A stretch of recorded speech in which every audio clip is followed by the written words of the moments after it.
And welcome to another episode of Primetime Makeover. In our last recorded episode, I said, if you've been following us on this Primetime Makeover journey, I would like for you to get to know the women of Primetime Makeover. We have a lot of fun. We share conversations, vulnerability, and love and sisterhood and friendship. And I want you to get to know them the way that I do. So today, I am here with my friend that I have known for some decades. Yes. That's what we're going to say. Some decades. Shelia Hopkins. Shelia, how are you? I am well, Michelle. How are you? I am very, very well. Good. I'm glad to be here with you. And I am equally as glad, maybe even more glad than Oh, I don't know. But you know what? You make me smile. You have a way, a presence, a way of coming into a room.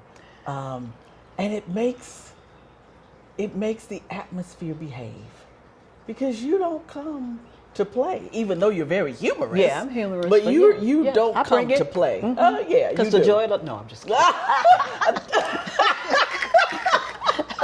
The private joke, we had a conversation about that question earlier.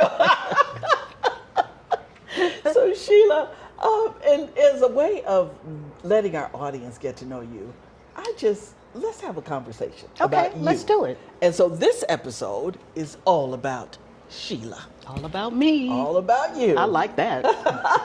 So Shelia, tell me what you believe your greatest strength is. Ooh, I have so many, but let's see if I can think of a greatest one. I really think my greatest strength, and sometimes it gets me in trouble, is being a nurturer. I am truly a nurturer, always have been, even as a little girl. I'm the mother of the group. I'm the big sister of the group. I'm the go-to person, because if you come into my presence, I'm going to nurture you. I'm going to try to give you what you need. And so I believe that is my greatest strength. The thing is, because it is, and people know it, everybody comes to me for that. They get it, but sometimes I get a little tired, but I don't get tired of it. I have to be careful with my nurturing, because sometimes I tend to take on the people's stuff.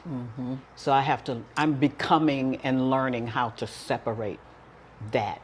But I love nurturing. I love it. You need a hug, you got a hug. You got a hug. You need grace, you got grace.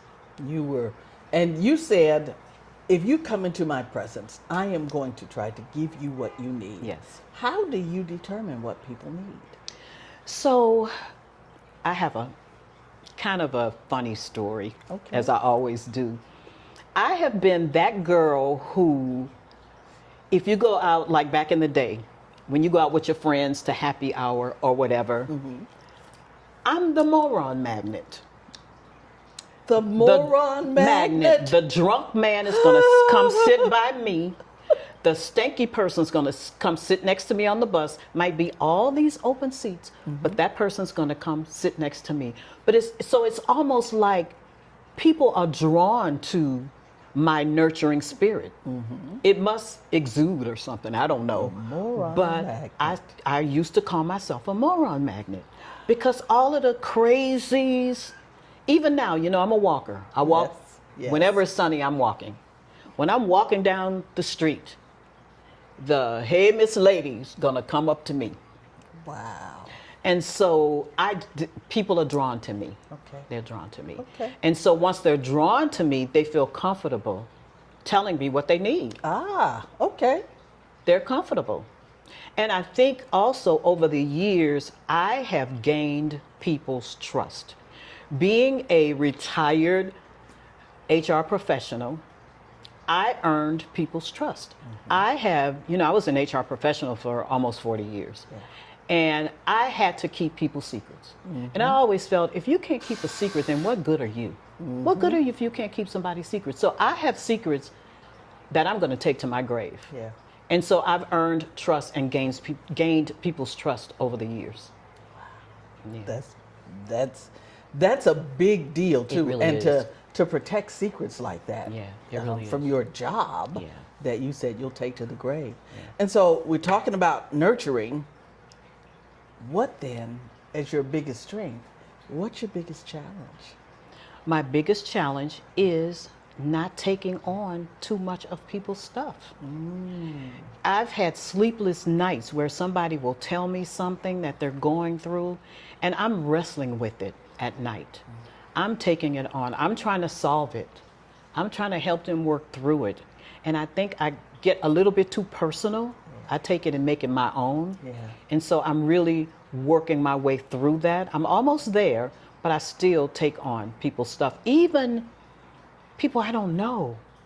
There was a young lady who just got murdered up by Loyola University. Yes. That just like College student. that just like stayed with me in my heart, and I'm like, okay, you got to let that go. Okay. You know, I don't know this lady, but that's my weakness, trying to take on people, taking on too much of people's stuff. Yeah.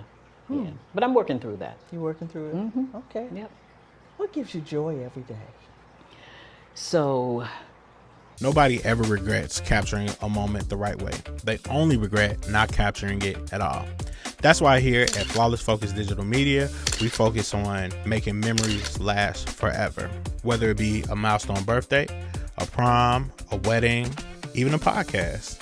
All the podcasts that you've seen for Primetime Makeover have been captured by me and my company, and we're looking forward to many more episodes as well.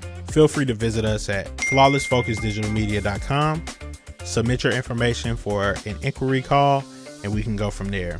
I look forward to working with you. Now back to the show. every mother is Okay. going to say this. Okay. And it is true. My adorable, amazing, wonderful, handsome, smart son, Okay. who lives in DC, so I don't see him as much as I would like to. But he is such an amazing man. He's nice. He's intelligent. He cares about people like I do. And he loves his mama. He's a mama's boy. And he's proud to be a mama's boy. He I'm very owns it, proud huh? of his accomplishments. He is a Secret Service agent. Okay. So he's, and you know, the job is really, really hard. Yeah. But he's been able now to travel the world, which I probably would not have been able to give him that opportunity. So he's traveled the world. He has an amazing son, so I have an amazing grandson who is just Okay. like his daddy. And so that is, to me, that's my greatest accomplishment. And the fact that I had the most difficult pregnancy. I didn't think we were going to make it, Okay. but we made it. And he's 44 years old. Wow. And he's wonderful. So it was very difficult. As a matter of fact, the doctor told me, do not do this again. The doctor said. The that. doctor said, do not do this again. It was risky. Okay. I had a very high risk pregnancy. Okay. So I'm very proud the fact that we made it. And we're good. And we're good. We're good. We're real good. And so that's your greatest joy. You are, though, about to achieve another certification. Yes. This certification is something I love, and I kind of do it anyway. It's about styling people and making them look their best, feel their best. So I am one exam away from becoming a certified professional image consultant. That's a lot to say. That's a lot. And I'm excited but- about it. Yeah, especially in excited these about it. days now when Yeah. so much of our identity is in how we look and how we Yeah, show up. yeah. And you know, it's important. We talked about that in Yes, we previous podcasts. It's important how you look. It's important how you present yourself, because whether we like it or not, the first impression of anybody is what you see. And that can make you and that can break you. Yes, it can. So it's important. And I've had women come up to me and tell me that they like my style and if I would help them. I have done makeovers for little girls going to their prom because their mothers like my makeup. I am not a makeup artist, Okay. but because I know how to do my makeup, they thought I could do their little girls, and I did it, and they look beautiful. So it's just something I can do, and it's something I enjoy doing. I enjoy making people pretty. I enjoy making people happy. feel good about themselves. Yeah. That's beautiful. And you come from a background in media and styling. Tell us about your journey to where you are, your career journey. My career journey, like people say, what do you want to be when you grow up? My career in human resources found me. I didn't want to be a human resources director when I grew up. Really? I wanted to go to Hollywood. That's right. Right, I wanted to go to Hollywood. But my mom back then, I'm a baby boomer. So back then it's so dangerous, and I don't want my baby traveling all over and getting caught up with the, she'd heard the stories about people being addicted when they go on the road and all that. And so I get it. So that didn't happen. But when I had my son, I was going to be a housewife. And y'all know I'm just brutally honest. Okay. I was going to be a housewife. So I was, and my deceased husband, God rest his soul, was a Chicago police officer. Ooh. So he worked, at this particular time, he was working the night shift. And so I called him and said, can you bring me some double mint gum when you get off work at 10 o'clock?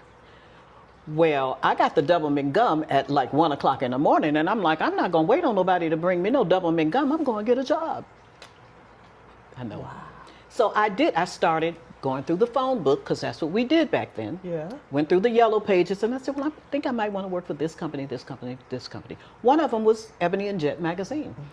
I called, and they mailed me an application, because we did not have internet. Nope. They mailed me an application. I filled out the application and mailed it back, because I wasn't in a hurry. Right. So they called me. I went on the interview. I got hired that day on the spot. Image. Whoa. I put on my one black skirt and my one white blouse that I washed and ironed, and it was crisp. My black slingback pumps and my sheer black Hanes pantyhose. I went on the job interview and I got the job. Plus, I was a fast typist too. We were doing typing back then. Yeah, typed like 100 words a minute. And so that started my career. I started off in the HR department as an HR assistant. And I was very good at my job. Not just the paperwork, I was good with people. Very good with people. I made people feel safe. And I'm going to tell you about HR, which you probably know a little bit. There's some mean HR people. No. People nobody want, well, no, I don't want to. And that's how it was when I went there. Well, no, I'm not going there. I'm like, I'm not going to be that. I'm going to be a nice HR lady. And I was a nice HR lady. And so that started my career in HR as the assistant, just worked my way all the way up to the very top, and, went from there. But I did a good job. I did an exceptional job, not because I was just the smartest person in the room, but I might have been the nicest. So it matters. It matters how you treat people. It does. And we all have gone into rooms and come across people who made us feel uncomfortable, who were mean to us. And I always took that in and said, I'm never going to make anybody feel how some people have made me feel. Insecure, just feeling stupid in a room. I never want that for anybody. And I still don't. Yeah. I still make it my point to be nice to people. It's so easy. It's very easy. Yeah. And interestingly, a question occurred to me, because you are also a care pastor for Yes, a I church. am. Tell me how this brings kind of all of you into one place. So I think about that a lot too. And I think that I've been in training for this for a very long time. Starting in the marketplace with my HR job, caring for people, making sure people's insurance benefits are intact, making sure people's 401k was intact, how they could save money, and even how they could get money out. Because, Susie Orman tells you, don't take your money out. We need our money sometimes. In my culture and in my world and where I work for an all-black company, people needed their money. Yeah. So we were made to feel bad about taking our money out. And you know, I'm a Christian woman and I think God's gonna take care of tomorrow. I need it today. And so I would help people do things like that. And so I just cared for people. I cared for people when they were going in the hospital, when their kids were acting up and they needed to be off. Yeah. I didn't hold it against them. Take your time off. You know, do what you need to do for your family, because I'm a family woman. I had a child, I had a husband. And so sometimes I needed to be at home. So I wasn't that person who is good for me, but it's not good for you. Right. And so I think I was being trained to care for people. And I believe that long journey led me to where I am today in the church, in my church. So because I've been caring for people all of my life. I had 4 sisters, 1 older, 3 younger. I was the second one, but I always acted as the oldest. They always came to me for advice, for the nurturing, for what they need. And so that's just who I am. It's a part of me. And so I think that's what led me to this new position in the church. And it didn't take a long time for that to happen. I think my pastor just saw it in me. He saw it in me. Tell me, what makes you erupt in childlike laughter? Oh my goodness. You know, one of the things I could have been is a comedian because I love to laugh. And I'm the type of person too that at night, you know, because I do a lot during the day, at night I get on Instagram and I look at the videos and I'm sending them to my son at 1 o'clock in the morning and I'm sending them to my girlfriend at 1 o'clock in the morning. I love to laugh. Yes. I like to have fun. I like to live. I've always lived out loud. I do it big time. When I was in the world, I did it big time, and now I'm no longer in the world, I do it big time. Okay. I'm extra. You extra. I'm extreme. There's nothing wrong with that. I eat the cake. You know? Maybe before dinner sometimes. Exactly. Sometimes it is dinner. You know? So I like to live. And when you live, it makes you laugh. And when you laugh, it makes you live. You know, when I wake up singing and laughing. You know, That's how you wake up. I wake up singing and laughing. I wake up with a song in my heart every single day. And that is no lie. Yes, That is yes. the truth. I wake up with a song in my heart every day. Yeah. It's not always a gospel song. You know, I'll blow out a little Aretha, you know, because I live whole. Yes. It's not all, I love the Lord with all my heart, mind, body, and soul. I do the work of the church, all of that. But I'll snap my fingers and sing a little Luther and, you know, Yes. have a good time. I like to, that's called living. Yeah. It's called living. So, What 3 words would your husband use to describe you? He would say, Sheila is... Sheila is the love of his life. No, I am. He would say that I have too much energy because he's not a morning person. He said, you know, don't come with that morning energy. Too much energy. Okay. I wake up with the loud singing and stuff. And I think he would say too much energy. Too much energy. Mhm. Those are his 3 words. Those are his 3 words. Too much energy. Yep. But he needs that. Yeah. Because he's like one of those real reserved, Laid read a back. book, just want to read a book. I don't have nothing about reading. I don't care. You know, it's fine. I like reading a book too. I'm reading a book now. I'm reading Ben Crump's book.